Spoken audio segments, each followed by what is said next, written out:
प्रथमे गुरु प्रणाम। नमो विष्णुपादाय कृष्ण प्रेष्ठाय भूतले श्रीमते जय पताका स्वामी नीति नामिने नमो आचार्य पादाय निताय कृपापदायिने गौर कथा दामोदर।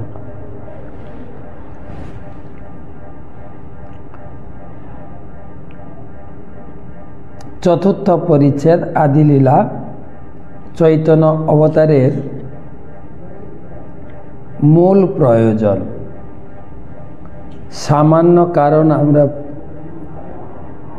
पढ़ेছি तृतीय अध्याये जीव उद्धारेर जन्य अद्वैत आचार्य ठाकुर तिनी तुलसी दलमात्रेण जलेन चुलुकेन वा गंगा जल तुलसी पाता दिए आराधना करे तिनी कृष्ण के कलिजुगे अवतरण करालेन। तो चतुर्थ अध्याये मूल प्रयोजन आगे कथासार এই অধ্যায়ের কথাসারটি পড়ি।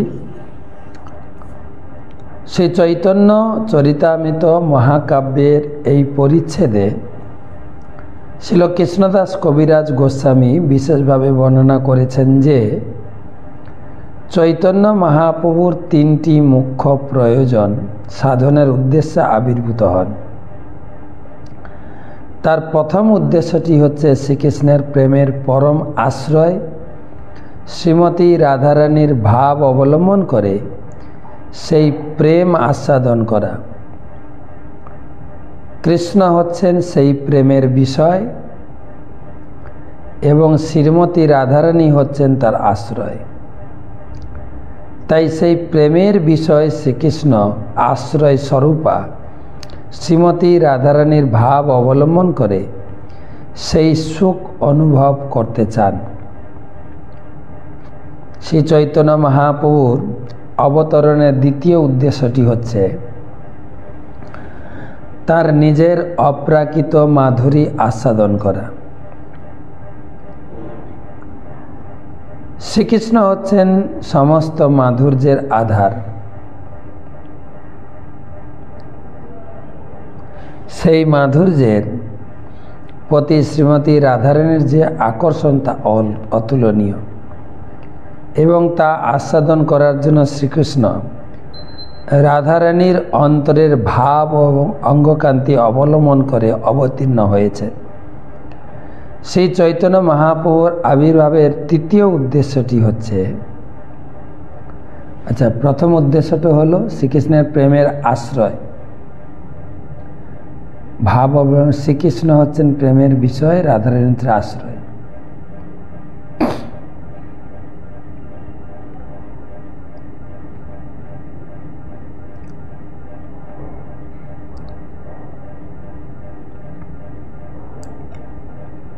श्रीकृष्ण भेबेছিলেন निस्संदेहे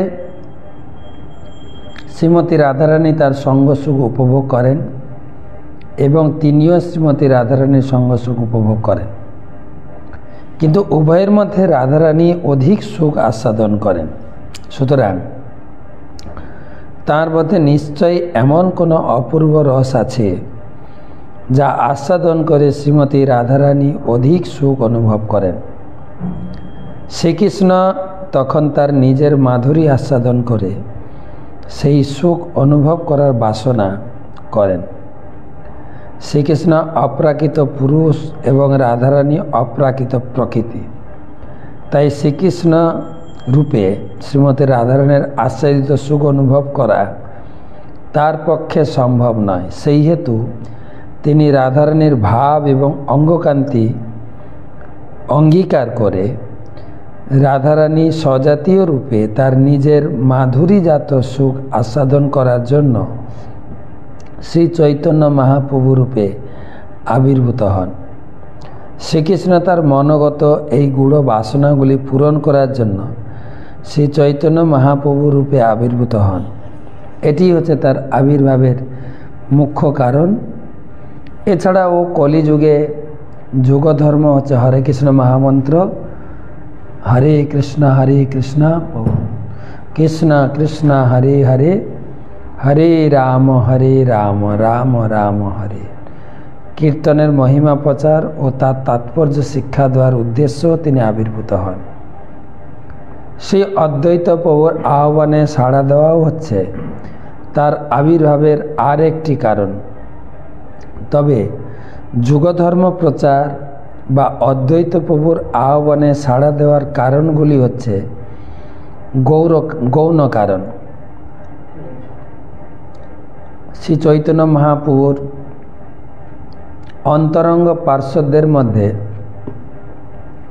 শিল স্বরূপ দামোদর গোস্বামী হলেন প্রধান। তার লিখিত কর্চা থেকে শ্রী চৈতন্য মহাপ্রভু অবতরণের গূঢ় কারণগুলি পাওয়া যায়। এই তত্ত্বসমূহ শিল রূপ গোস্বামী কর্তৃক রচিত বিভিন্ন বন্দনা ও শ্লোকের দ্বারা প্রতিপন্ন হয়েছে। এই পরিচ্ছেদে যথার্থ প্রেম প্রাকৃত কামের পার্থক্য নিরূপণ করা হয়েছে।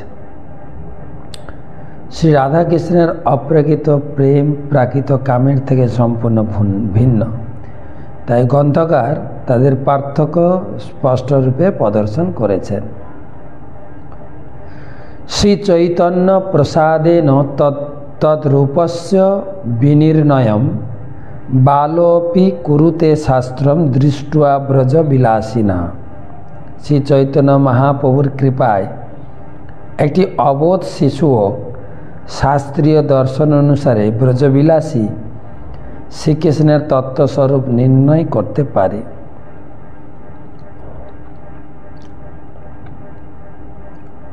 তাৎপর্য: শ্রী চৈতন্য মহাপ্রভুর অহেতুকে কৃপা লাভ করলে তবেই এই সংস্কৃত শ্লোকটির অর্থ হৃদয়ঙ্গম করা যায়। যেহেতু কৃষ্ণ হচ্ছেন স্বয়ং পরমেশ্বর ভগবান, তাই জাগতিক দর্শন ইন্দ্রিয়ের মাধ্যমে তাকে প্রত্যক্ষ করা যায় না। অভক্তদের মনোধর্ম প্রসূত জল্পনা কল্পনার কাছে তিনি নিজেকে অপ্রকাশিত রাখেন। তা সত্ত্বেও শ্রী চৈতন্য মহাপ্রভুর কৃপা একটি শিশুও ভগবান শ্রীকৃষ্ণ এবং বৃন্দাবন ধামে তার অপ্রাকৃত লীলাবিলাস সম্পর্কে অনায়াসে অবগত হতে পারে। জয় জয় শ্রী চৈতন্য জয় নিত্যানন্দ জয়াদ্বৈত চন্দ্র জয় গৌরভক্তবৃন্দ। চতুর্থ শ্লোকের অর্থ কইল বিবরণ, পঞ্চম শ্লোকের অর্থ শুন ভক্তগণ। মূল শ্লোকের অর্থ করিতে প্রকাশ, অর্থ লাগাইতে আগে কহিয়ে আবাস। চতুর্থ শ্লোকের অর্থ এই কইল সার, প্রেম প্রচারিতে প্রেম নাম প্রচারিতে এই অবতার।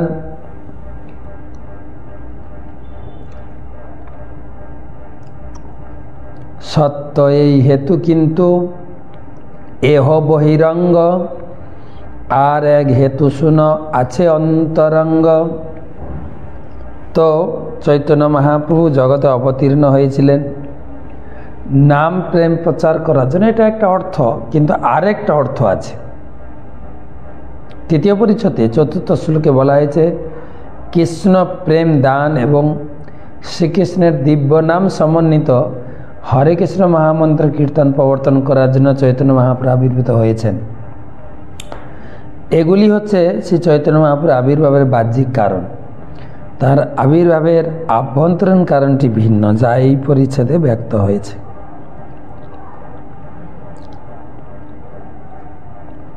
পূর্বে যেন পৃথিবীর ভার হরিবারে কৃষ্ণ অবতীর্ণ হইলা শাস্ত্রেতে প্রচারে। শাস্ত্রে বর্ণনা করা হয়েছে পৃথিবীর ভার হরণ করার জন্য কৃষ্ণ অবতীর্ণ হয়েছিলেন। স্বয়ং ভগবানের নহে ভার হরণ, সৃষ্টিকর্তা বিষ্ণু করে জগৎ পালন। জগতের এই অসুর বিনাশ, ধর্ম সংস্থাপন, অসুরদের ভার হরণের জন্য স্বয়ং ভগবানকে আসতে হয় না, এটা বিষ্ণু করতে পারেন। কিন্তু কৃষ্ণের যেই হয় অবতার কাল, ভার হরণ কাল তাতে হইল মিশাল। কিন্তু কৃষ্ণ যখন অবতীর্ণ হচ্ছিলেন তখন ভগবানের ভার হরণ কালও একসঙ্গে জুড়ে ছিল।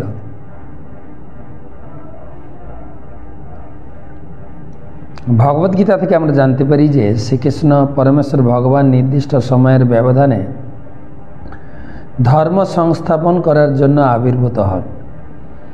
মানব সমাজের পারমার্থিক কৃষ্টির পুনর্জাগরণের জন্য, তার অপ্রাকৃত লীলাবিলাস প্রকট করার জন্য ভগবান শ্রীকৃষ্ণ দ্বাপর যুগের শেষে অবতীর্ণ হয়েছিলেন। জগতের পালনকর্তা কিন্তু জগতে বিষ্ণু জগতের ভার প্রাপ্ত কর্তা, যিনি হচ্ছেন মূল দেবতা। তিনি জগতের অপসারণ করেন। ভগবান শ্রীকৃষ্ণ হচ্ছেন আদিদেব। তিনি কিন্তু অপশাসন অনুমোদন করার জন্য অবতীর্ণ হন না। তিনি অবতরণ করেন তার লীলাবিলাস প্রদর্শন করানোর মাধ্যমে বদ্ধজীবদের তাদের প্রাকৃত আলোয় ভগবত ধামে ফিরিয়ে নেওয়ার জন্য। কিন্তু দ্বাপর যুগের শেষে শ্রীকৃষ্ণ অবতীর্ণ হওয়ার সময় জগতের অপশাসন দূরীকরণের কাল উপস্থিত হয়। তাই শ্রীকৃষ্ণ যখন অবতীর্ণ হলেন তখন জগতের পালনকর্তা বিষ্ণুকর্তা তার মধ্যে প্রবিষ্ট হলেন। কারণ শ্রীকৃষ্ণ স্বয়ং ভগবান শ্রীকৃষ্ণ যখন অবতীর্ণ হন তখন তার সমস্ত অংশ ও কলা তার সঙ্গে অবতীর্ণ হন। তো কবিরাজ গোস্বামী তিনি সিদ্ধান্ত স্থাপন করছেন ভগবান শ্রীকৃষ্ণকে এই জগতে ভার হরণের জন্য অবতীর্ণ করতে হয় না। তো তিনি ভগবান বিষ্ণু এসব কাজ করেন। কিন্তু কৃষ্ণ যখন অবতীর্ণ হয়েছিলেন ভার হরণের সময়ও সেই সময় হয়েছিল, তাই মিশে গেছেন একজন। পূর্ণ ভগবান অবতরে যেই কালে, আর সব অবতার তাতে আসি মিলে। পূর্ণ পরমেশ্বর ভগবান যখন অবতরণ করেন তখন ভগবানের অন্য সমস্ত অবতারেরাও এসে তার সঙ্গে মিলিত হন।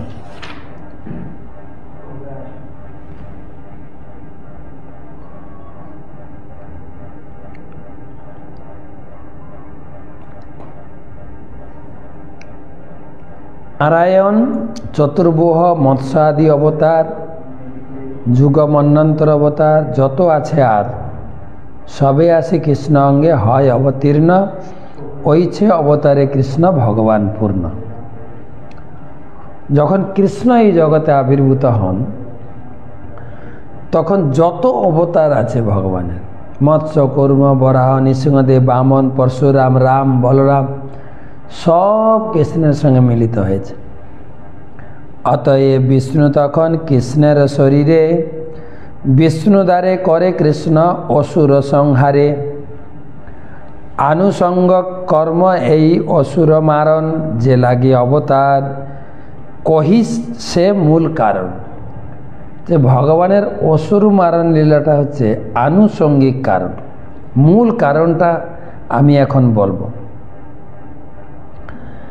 প্রেমরস নির্যাস করিতে আস্বাদন, রাগমার্গ ভক্তিলোকে করিতে প্রচারণ।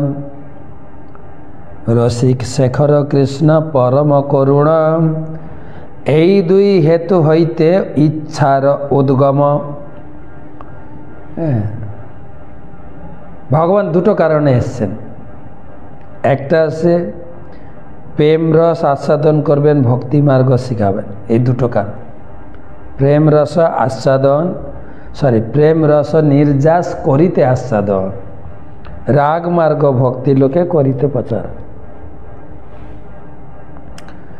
রসিক শেখর রস আস্বাদন করবেন, আর প্রচারটা হচ্ছে পরম করুণ। এই দুই হেতু হইতে ইচ্ছার উদ্গম। চৈতন্য মহাপ্রভু আসার দুটি কারণ এখানে তুলেছেন। একটা হচ্ছে প্রেম রস আস্বাদন, আর একটা হচ্ছে রাগ মার্গ ভক্তি প্রচার। তাৎপর্য, শ্রীকৃষ্ণ এই ধরাধামে প্রকটকালে তার ভগবত্তার মধ্যে বিরাজমান বিষ্ণুর দ্বারা কংস, জরাসন্ধ আদি ভগবত ভক্তিহীন অসুরদের সংহার করেছিলেন। এই ধরনের সংহার পর্ব ছিল তার অবতরণের আনুষঙ্গিক কার্যকলাপ। কিন্তু শ্রীকৃষ্ণের আবির্ভাবের মূল কারণ হচ্ছে বৃন্দাবনে অপ্রাকৃত লীলাবিলাস করার মাধ্যমে জীবের সঙ্গে তার অপ্রাকৃত প্রেম বিনিময়ের দ্বারা প্রেমময়ী সম্পর্কের সর্বোত্তম রস আস্বাদন করা। এই রসের বিনিময়কে বলা হয় রাগ ভক্তি। অপ্রাকৃত অনুরাগের মাধ্যমে ভগবত সেবা। ভগবান শ্রীকৃষ্ণ সমস্ত বদ্ধজীবদের জানাতে চান যে তিনি বৈদিক ভক্তি থেকে রাগ ভক্তির দ্বারাই অধিক আকৃষ্ট হন। বেদে বলা হয়েছে রসবৈষ। পরম তত্ত্ব হচ্ছেন সব রকমের প্রেমানুভূতি বিনিময়ের পরম কারণ। তিনি হচ্ছেন পরম করুণাময়। তাই তিনি আমাদের রাগ ভক্তি প্রদান করতে চান। এভাবেই তিনি অন্তরঙ্গা শক্তিতে প্রকাশিত হন। বহিরঙ্গা শক্তির দ্বারা নিয়ন্ত্রিত হয়ে তিনি আবির্ভূত হন না। তো মনে রাখবেন দুটো কারণ, প্রেম রস নির্যাস করিতে আস্বাদন, রাগ মার্গ ভক্তি লোকে করিতে